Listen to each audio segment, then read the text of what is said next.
Hello ladies and gentlemen, welcome back. This is of course your broadcaster HD StarCraft, and I'm here to bring you guys another StarCraft 2 Heart of the Swarm broadcast. And in the top right hand corner tonight we will be looking at a blue Zerg player by the name of Kaldi. And I've seen a couple of his games already. Pretty high level Grandmaster Zerg player. His opponent is going to be a Protoss. His name is going to be Barcode, and so it's going to be a Zerg versus Protoss. And I hope you guys are ready for this one. This is going to be, of course, in Heart of the Swarm. And no new updates lately because, of course, it's been so busy with IPL and MLG happening during this weekend. But as of right now, I will be casting for you guys some of these awesome Heart of the Swarm replays, and I hope you guys are ready for that. We have Kaldi here canceling one of his extractors. And we'll probably be looking to get a quick hatchery down as soon as possible, as is it's Daybreak and it's a big map, and usually on this map you want to go ahead and get your expansion down as quickly as you can for both Protoss and Zerg. We can see here that the unbiddable plates are not placed in the position that would otherwise cause Protoss to have a lot of frustration and a hair pulling overnight because they can't get their Forge Fast Expand down. And now it looks like the probe from Barcode is going to get up inside of Kaldi's main base. Some of you guys might have seen Kaldi play some games such as the epic one where he played against Whiterun. I didn't actually cast that game, but I did watch it, and an amazing game at that. So he is definitely a very high-level Zerg player, and I'm looking forward to seeing how he plays here against who, I don't even know who this Protoss player is. Obviously, when you have a name like Barcode, it could be Whiterun, it could even be a player who doesn't even play Protoss. You just never really know, and that's kind of the reason why Protoss players go with the name Barcode. It's just to keep their identity hidden and anonymous, because they don't want to be bothered. You know, let's say you were Idra or something, and you wanted to go out and play on the ladder. You'd probably get cheesed all the time, you'd probably get a lot of harassment from players, and it's just better to be hidden and anonymous if that's the case. Now, interesting that Mr. Barcode here has actually gone for a Nexus first. He has not opted to go for a Naniwa style opening, which is usually the case in Zerg versus Protoss and Heart of the Swarm, nor has he gone for Forge Fast Expand. So he is going Nexus first before any other building goes down, and that means that he's going to be opting for the most greedy possible opening. But that also means that Kaldi is a little behind here, unless Kaldi decides to be aggressive. I would, as most Zerg players, I think if they scout a Nexus first, your initial response is going to be one of two things. A lot of Zergs will actually opt to be aggressive and try to bust down the front door, but seeing as how, you know, the ramp here, it's somewhat wide, but it's being narrowed down now by buildings and pylons. I think that a lot of Zerg players, when they see that Nexus first, are going to say, alright, I'm just going to go hatch right away and get up to 3 bases so that I can keep that 1 base advantage over Protoss. And we'll see if Kaldi decides to go ahead and follow the conventionary means of playing against Protoss when they do go for that Nexus first. We do have the gases now coming down for Barcode, and that's to be expected. You want to get those 2 gases going as quickly as you can, because you cannot risk falling behind in gas in any matchup, really. The gas signifies tech, and the tech can signify a lot of power, meaning that it gives you great leverage in terms of winning a StarCraft 2 matchup. So you don't want to fall behind in the gas, and after going Nexus first, typically you do want to get those 2 gases going down right away. Now we can see that third hatch is coming. Barcode, though, has moved his probe in the way of Kaldi's hatchery, and so he knows that this is here, and this is a very smart scout because he went Nexus first. He needs to figure out, is the Zerg going to be aggressive or is he going to play passive? And by seeing this, he knows, okay, passive, and maybe then I can also be aggressive with my probe and try to take out this hatchery. And we see this a lot of times in high level or even low level Protoss versus Zerg, but Kaldi wisely bringing his Zerglings back here, and that's just intuition. That's just playing the game of StarCraft 2 so much, so repetitively, and playing at such a high level that you realize what are the imminent threats. But that photon cannon is going to come up here. However, is there room for 2 Zerglings to attack it? It's hard to see with the camera angle. Actually, right now, there's only 1 Zergling hitting it. The other Zergling should go around the back and strike the photon cannon from the backside. But it looks like just 1 Zergling will be enough to keep this photon cannon down at such low HP that even should it warp in, it probably will die very, very quickly. And that's going to actually force Barcode to go ahead and cancel. So he's not going to risk, you know, 150 minerals there for really no benefit or gain. And he ends up canceling that because of Kaldi's intuition, able to see that the photon cannons were indeed coming up behind that hatchery. Now we do have a Stargate coming up for Barcode, and that is going to mean we're going to have some possible Oracles, but maybe Tempest and Void Rays or Phoenix as well. Really, there are 4 different units you could make as soon as the Stargate finishes, all of them being quite deadly. But the Zerg typical response to seeing a Stargate, well, they already have a lot of Queens. The other thing they can do is obviously get some Spore Crawlers down, and that's going to definitely shore up their defenses from anything that the Stargate can really produce. So now that Overlord is coming in for Kaldi, and it's going to be pretty good if he can get over there and see the Stargate while it is making its unit. And we can see here it is a Void Ray. This is the one and only building that actually shows what is being constructed inside of the Stargate. So if Kaldi can get his Overlord over there, then he will be able to see what's going on. And as of right now, he doesn't see anything inside the main base, so his spider sense here has to be tingling a little bit. He's got to be feeling like something weird's going on. There's got to be a building or a tech being hidden. If it's not inside the main base, then it's obviously going to be at the natural. And he is going to see that Stargate, but will he see the Void Ray? Yes, he will, as Barcode decided not to run the Void Ray away, but instead will go ahead and kill off that Overlord immediately. So that is going to prompt our Zerg player to go ahead and get some Spore Crawlers, you might imagine, but as of right now, I don't see any Spore Crawlers coming up, so maybe he's just going to rely purely on a Queen-based defense. And I'm looking at the Queens right now. He's only got 3 on the field, which is somewhat low. It's not as much as you would normally see a Zerg player having. Usually, most really high-level Zergs will have that extra Queen to inject tumors on the ground, but no such tumorage coming from Kaldi right now. Instead, he's just going for the evolution chambers right now, so that he can get upgrades, I guess, and get the Spore Crawlers should he need to. But, you know, the Void Rays and Phoenixes are starting to build up here. And another Overlord is going to go down. So far, the units lost tab pretty close. Income right now, pretty identical as well. Zerg just holding a slight edge. Only upgrade on the field is Warp Gate technology, and don't forget there is a robotics facility back at home as well. We can see, you know, Barcode is adding on Robo and adding on gateways now just in case of roaches, but also to further tech up into Colossus, and we can see the support bay now is being morphed out in the middle of the main base. And here comes the Phoenix and the Void Ray. We'll see what kind of damage this can do. There are Spore Crawlers up, so there we go. And that should keep the Void Ray and Phoenixes pretty far away here with no real threat. Maybe just a few more Overlords are going to go down, but Kaldi should be okay, you know? He's got Spore Crawlers up. That's the most important thing when you scout a Stargate out. And if you can mitigate your drone losses, you can afford to lose a few Overlords here or there. You got to remember that these air units cost the Protoss money and gas, minerals and gas, whereas Overlords only really cost you minerals and whatever lost supply time that you would have had. So it's, did I just see an ad there for the Uber Bowl? I read Super Bowl, I was like, what? Alright, so here we go. I guess Blizzard really fans of Uber football. That'll be a sport in the future for the StarCraft generation. And here comes that Phoenix squad getting pretty big now. He's going to be able to take out one drone. And the roaches here scurrying right away into their spore defense. But this is the problem with Kaldi. He never made that extra queen, and so he can't connect the tumors between the 2 bases here, meaning that pretty much once the units are stranded over this island, there's really no way the queens are going to run back and forth. It's too risky. Even the roaches, really, they can run back and forth, but it would be nice to see the Zerg player here go ahead and connect the 2 bases, and he is adding on 15 Hydralisks here. Now, the Protoss Barcode saw the Hydralisk den. No, actually, he did not see the Hydralisk den, but luckily for him, he is basically going Colossus here, so that it should be the unit that he needs to deal with these Hydralisks, and now he's going to start to pick off the Hydras and whatever units he can outside the range of the Spore Crawlers, but there are too many Hydralisks here, and it looks like those 2 Spore Crawlers just barely got it out of there with their air holes intact, but it looks like Barcode might not be paying attention here. Could lose a lot of Phoenix and Void Ray.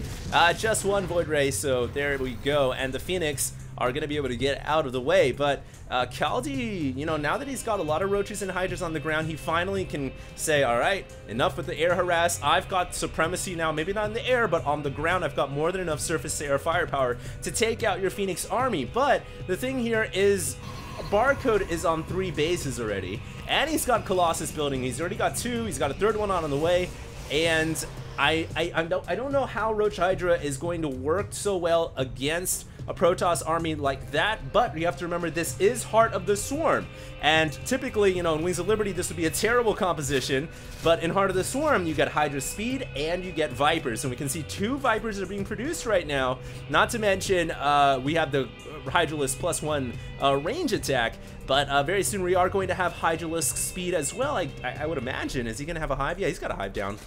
So once he finishes this upgrade, hopefully he's got the wherewithal, the awareness to go ahead and click W and get that upgrade as well, or whatever his hotkey may be. And here comes Barcode just trying to fly in and out. I think right now he's just, I was gonna say, you know, buying time, using these as like a distraction, but you also don't want to lose them. There's still a unit, you know, on the field, unless you already maxed this Protoss and you need to clear army supply for more, you know, stronger units, then there's no real reason to throw these away at this moment in time. That Overseer is going to come in here, and it is going to drop or poop a Changeling down, but the probes are immediately coming on it. We sniff you out, we smell you, and Kaldi's Overseer is not going to be seeing much more. That Overseer is down, so he might have caught a glimpse of the Colossus, I'm not too sure, but, you know, I think Barcode is doing all right. You know, his army is pretty strong, but what about the Vipers? That's going to be the X factor here when the battle happens, because Vipers being able to yank Colossus all around the place, that's very painful for Protoss. It looks like those Phoenix went in there and took out a Queen, but really lost more than they should have. That was, they just bit up way more than they could chew. And quite a few of them going down there. So at this moment in time, those Phoenix are pretty much, you know, they can be thrown away, I guess, because the Protoss is getting pretty close to maxed here. And he has 4 Colossus, 1 Warp Prism, quite a few Stalkers as well. No Charge Out Archon, interestingly enough, from Barcode. Usually you would see Charge Out Archon to help deal with, you know, Roach Hydra. It's a pretty good army composition, but, you know, no Charge Out Archon, just Colossus and I guess Blink Stalkers. We'll see how effective this will be. Now, the Blink Stalkers should be pretty good against the Vipers. As the Vipers are going in here, one Viper gets sniped out. Now the other Vipers are going to be able to yank the Colossus in, and those 3 Colossus are in no man's land. They're going to get taken down very quickly, and with the Colossus down, it looks like a Binding Cloud or 2 are going to be dropped down on the Stalker Ball, but the Stalkers blink out of the way so that they cannot be hit, but now the Stalkers just have nowhere to run. Warp Prism trying to bring in reinforcements as well. This is going to be a close battle. It looks like the Protoss is going to be able to win, just barely. Upgrades currently at 2-2 for the Zerg player, and only 2 weapons for the Protoss, so the Protoss is down on upgrades, and of course he just lost all of his Colossus as well, but he looks like he won that battle with more forces, and he is not done yet. He can still strike at a hatchery wherever he chooses, as the Roach forces are scrambling to try to get back to the main armies where they are much more protected. That Warp Prism now going to the top. We do see Charge Upgrade on the way, so it looks like we have the inkling here, the possibility of Barcode transitioning into Charge Out Archon, as he's adding on, whoa, Charge Lots. Actually, not Charge Lots yet. That could be an X factor, because Zealots without charge, they can take down buildings very fast, yes, but you know, with charge it would be that extra devastating here. But it looks like this entire army, or at least some of the Zerg army, going to be pulled back to help defend here, because of course you never want to lose the main base. And meanwhile, it looks like Barcode with a very smart decision here says, okay, you go defend the north, I'll go attack the south. And now he is in the bottom right hand corner trying to take out, oh great, force fields. Oh, that's brilliant force field usage right there, and the Roaches do not have burrowed movement. They cannot circumvent the force fields, and by going underground, it looks like Barcode will take out a hatchery down in the bottom right hand corner, and these eggs could actually be killed off as well with this much firepower, but Barcode says, screw it, I'm not going to stick around and waste my time. I am out of there. Meanwhile, the Zealots, how many? Whoa! 29 workers killed already from Barcode Zealots, and Kaldi here really hurting, because if you look at the incomes right now, it is 82 harvesters to 60, and of course that's not good for Zerg. Protoss also going up to a 4th base right here, so Mr. Barcode is looking very strong right now. The only thing I think where he's kind of falling behind, maybe the upgrades, because he's still on +2. He's just now researching +3. Hopefully he is dropping Chrono Boost on that upgrade, and I'd like to see him add on another Forge as well. You know, an extra Forge just to help him stay toe-to-toe with the Zerg army right now, because the Zerg army is about to finish 3-3, and that is a lot of Roaches and Hydras. Kaldi right now is maxed. So is the Protoss army, though. There are no Colossus here, so it's mainly Stalkers versus Roach Hydra, but the force fields are so good. And the Vipers never used Binding Cloud. That was interesting. And the one reason why Kaldi might not have went in there with Binding Cloud is because, well, the Stalkers can just blink out of the way. but I feel like a little hesitation there on Kaldi's part, which ended up costing him dearly, and he just lost a massive chunk of his army. There's no other soft way of putting it. Cannot put any sugar on top of that. That was pretty devastating. And now Barcode coming in, has reinforcements streaming in here, and another hatchery could go down. The Zerg is in a lot of trouble trying to rush all of his roaches and hydras here, dropping emergency transfuses even on the hatchery, realizing that it could go down. Sentry Guardian Shield helping quite a bit against the Roach Hydra damage output, but the Sentry Guardian Shield goes down. Queen's also dropping transfuses here, but the Stalkers are just blinking away from the battle, staying alive, and so far this battle, I feel like it's just a tug of war. Looking at the units lost tab, it's very close right now. The Queens are obviously helping quite a bit here, keeping the Hydras alive, but there are so many Stalkers just blinking back. And will Kaldi be able to reinforce enough units? He is on the creep, of course, and he is going to be able to push the Stalkers away. Beautiful hold by Kaldi. Unbelievable hold, in fact. And I don't even know how he managed to do that. That was just an epic battle here. Can't even count how many units died at that one spot, but Kaldi was able to summon enough reinforcements in time to push back that Stalker army. Absolutely brilliant. Now adding on more Hydras, more Roaches, and more Vipers, as Mr. Barcode might actually be running out of options here. He's dropped all of his Chronobius on his Warp Gates, struggling to rebuild his army. In fact, actually, you know, Barcode is at 181 supplied, over 165, so I don't know how, but he must have had more of a bank. I think that makes a lot more sense. He must have had a larger bank than the Zerg player, and despite him losing a large army and in retreat there, he was able to remax pretty quickly due to Protoss having Warp Gate technology. But I do feel like Barcode needs to add on different units. I don't feel like just Blink Stalkers is gonna cut it here against Roaches, Hydras, and Vipers. And you gotta remember, they're 3-3. The Protoss army is not researching shields or armor, so it's just +3 Blink Stalkers against a much more rounded, much more contoured build. And I feel like Barcode should go for either adding on Templars. He's adding on a Templar right now, maybe bringing back the Colossus, and maybe even going for Mothership. You know, that Mothership is still a good unit, even if the Zerg isn't going Brood Lords. Maybe even going back to his Stargate and adding in some Tempest wouldn't be a bad idea. They could snipe out the Vipers from a far range away. But hold that thought. We do have Stalkers coming into the middle of the field using the Warp Prism as a distraction, but they were unable to take out that hatchery that is morphing in the middle of the map, as the Stalkers have to pull back. There is no Observer here for Barcode to take out the creep tumors, so really he cannot afford to push up into the creep. And it looks like he is in full retreat right now. Will the Vipers use Abduct ability? No Abducts here. It looks like actually the Warp Prism has come back here, and now these Charge HOTS are coming in. There is quite a few crawlers that they've got to bust through first, but they should be able to do it with ease. And now the Zerg army says screw it. Kaldi does not want to save his main base. He's going to go instead to attack the Protoss expansion in the middle of the map, as Mr.